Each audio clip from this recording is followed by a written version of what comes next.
보니까 경험이 있으실 거예요. 실제로 뭐 라면을 뭐 국물까지 다 먹고 잔 날 얼굴이 많이 붓거나 몸이 붓는다는 느낌 받으신 적 있으세요? 네.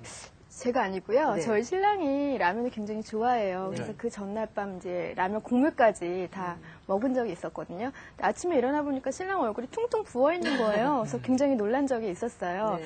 근데 제가 그렇게 해서 좀 생각해낸 방법이 붓지 않는 그런 방법이 있을 것 같은데 찾아보니까 라면 끓일 때 그 우유를 조금 넣어주면 네. 얼굴이 붓지 않는다고 하더라고요. 그리고 저희 어린 딸이 굉장히 좀 어리긴 하지만 라면 면발을 굉장히 좋아하거든요. 네. 그래서 그 라면을 끓여줄 때는 물 대신 우유를 3분의 2컵 정도 넣어줘요. 그러면은 그 좀 라면이 자극적이긴 하지만 그 우유가 들어감으로써 중화시켜주는 작용을 하는 것 같아요. 그래서 담백하고 깔끔한 그런 라면이 되더라고요. 그래요? 네. 야, 우유라면은 또 처음 들어봅니다. 뭐 담백할 것 같긴 같은데, 교수님, 정말 이게 라면에 우유를 부으면 붓지 않는지도 예. 궁금하고요. 또 이 라면만 드시면 맞습니다. 이 소화가 안 된다는 분들도 계시거든요. 김영미 주부께서 아주 현명하신데요. 칼슘하고 카리움은 체내에 흡수돼서 어떤 역할을 하냐면 나트륨을 밀어내는 역할을 해요. 쉽게 해서 소금을 밀어내는 역할을 하죠. 그래서 소금을 밀어내면 짠맛이 없어지니까 물을 덜 먹게 되죠. 그래서 라면을 끓일 때 우유를 넣은 걸 우리가 보통 우유라면이라고 그래요. 그래서 요새 라면에 아예 우유를 분유를 넣어서 만드는 그런 라면도 있거든요. 그러니까 그 라면을 잡술 때 우유를 같이 들였다는 건 아주 현명한 저거고요. 그리고 지금 얘기하신 것처럼 라면이 소화가 안 된다 그런 얘기를 하는데 그건 이렇게 돼 있습니다. 우리나라 사람은 쌀이 주식이죠. 그래서 쌀은 잘 소화를 시켜요. 근데 쌀하고 이 라면에 올려있는 밀가루하고 뭐가 다르냐면 똑같이 탄수화물하고 단백질이 있는데 쌀에는 탄수화물이 단백질보다 많고 밀가루에는 반대로 탄수화물보다 단백질이 많아요. 근데 우리는 유전적으로 탄수화물을 소화를 잘 시키게 돼 있거든요.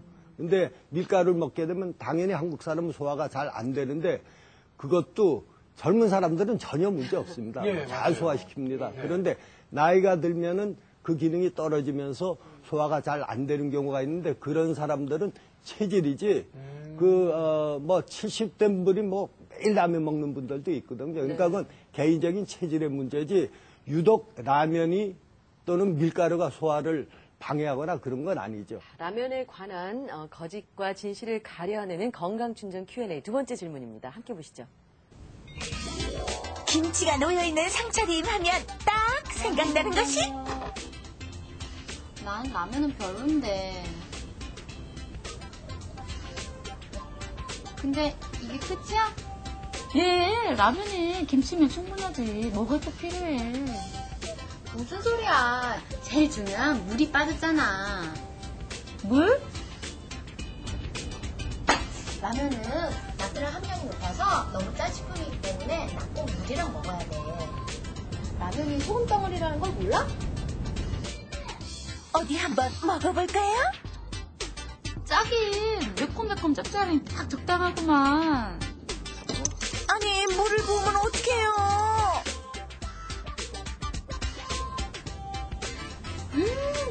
이제 좀 괜찮네. 아우, 맛없어. 이걸 먹느니 차라리 끊고 말겠다. 난 맛만 좋은데 뭐. 정말 이렇게 먹어야 하나요? 라면, 나트륨 함량이 많아서 너무 짠 식품인가요? 네, 이 라면 참 소금 덩어리다라고 생각하는 분들 많이 계신 것 같아요. 그런데요, 이 환경연합에서 조사한 바에 의하면요, 라면 한 개당 이 나트륨 함량이 2.075mg이라고 밝혀졌는데요. 그런데 세계 보건 기준을 보면은요, 그 수치보다는 조금 더 높은 수치가 아닌가. 그래서 많은 분들이 이렇게 생각하는 게 아닌가 하는 생각이 들거든요, 교수님. 네. 이건 세계보건기구 WHO의 기준은 그렇게 낮은데요. 네. 우리나라 기준은요. 우리나라 사람은 식습관이 다르거든요. 네. 그래서 우리나라는 3.5mg이에요. 그러니까 거의 세계보건기구의 2배는 좀 못 되지만 거의 그렇거든요. 그러니까 라면 하나에는 2.075가 들어가 있으니까 우리 기준보다는 라면에 들어가 있는 양이 많죠. 근데 우리나라 사람은 짜게 먹어야 될 게 당연해요. 왜 그러냐면 이건 서양 기준이거든요. 육식하는 사람들은 육식 자체에 식염 나트륨이 많으니까 따로 먹을 필요가 없는데 우리는 주로 곡류하고 야채를 먹기 때문에 소금을 더 많이 필요로 해요. 그건 무슨 얘기냐면 서양 사람 기준하고 우리가 똑같이 먹으면 우리나라 사람은 살 수가 없어요. 어허. 이 나트륨이 굉장히 그 다량으로 필요한 무기질이거든요. 네. 근데 그걸 이제 이런 예를 보시면 아마 쉽게 이해가 갈 겁니다. 이 젖소 기르는 목장에 가보면요.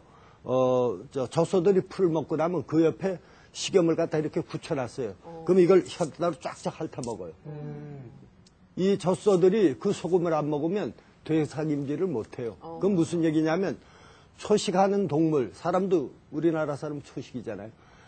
육식동물보다 소금을 먹어야만이 생리대사가 원활히 돼요. 그러니까 이런 내용을 모르고 서양 사람 기준으로 우리를 똑같이 기준으로 대서 소금이 많다고 그러는 것 어불성설입니다. 교수님, 그런데 이 라면 스프에 참 첨가물이 다양합니다. 그 중에서도 바로 이 L글루타민산 나트륨이 이게 또 아주 잘 알려진 MSG, 이게 화학 조미료이기 때문에 많이 먹으면은 조금 좀 건강상에 문제가 생기지 않을까 하는 그런 우려의 목소리도 참 높거든요. 어떻습니까? 우리 박봉선 아나운서께서 뭐 L글루타민산 뭐 이러면 우리 같은 사람은 큰일 나겠네요. 전문가나 쓰는 용어인데 다 전문 용어 쓰고. 사실 뭐 여기 적혀 있어서 제가 아는 거죠. 제가 다 조사를 한 건 아닙니다, 교수님. 그루타민산 소다라는 건데요. 예. 원래는 그루타민산입니다. 네. 이게 단백질을 분해되면 아미노산이 되잖아요. 아미노산의 일종이에요. 근데 아미노산에는요, 짠맛, 쓴맛, 매운맛, 떫은맛, 단맛 이게 다 가지고 있어요. 아하. 아미노산마다. 근데 이 그루타민산은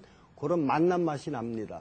그런데 이 MSG를 사람들이 뭐 화학조미료로 알고 있는데 옛날에는 화학적으로 만들었어요. 요새는 발효조미료라고 그래서 설탕을 짜고 나면은 거기 당밀이 나오거든요. 그걸 가지고 발효해서 요새는 발효조미료라고 얘기를 합니다. 근데 그게 그루타민산에다가 나트륨을 하나 붙였어요. 네. 그래야 물에 잘 녹아요. 근데 이게 적당히 먹으면 뇌를 자극해서 머리를 아주 샤프하게 해줘요. 잘 돌아가게 해주는데 너무 많이 먹어서 충격을 많이 주면 뇌세포가 파괴될 수도 있거든요. 그래서 MSG는 적당히 먹었을 때는 아주 좋은데 약이 되고요. 예, 너무 많이 먹으면 독이 될 수도 있다는 얘기죠. 그런데 우리가 이 MSG에 대해서 꼭 기억해 두실 것이 뭐냐면 라면에 MSG가 없으면 라면 자체가 성립이 안 돼요.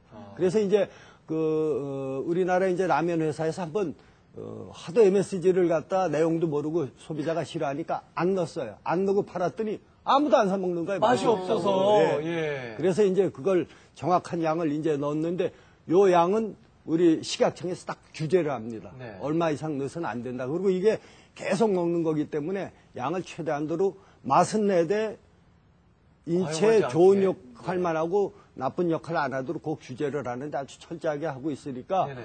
MSG를 그렇게 나쁘게 생각하실 필요는 없고요.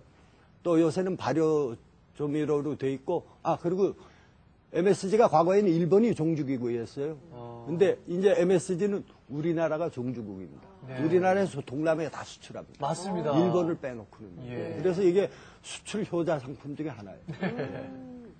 자, 라면과 스프에 대해서 아주 심도 있게 파헤쳐보고 있습니다. 자, 건강충전 Q&A 세 번째 질문 함께 보실까요? 때로는 만사가 귀찮아지는 우리의 주부님.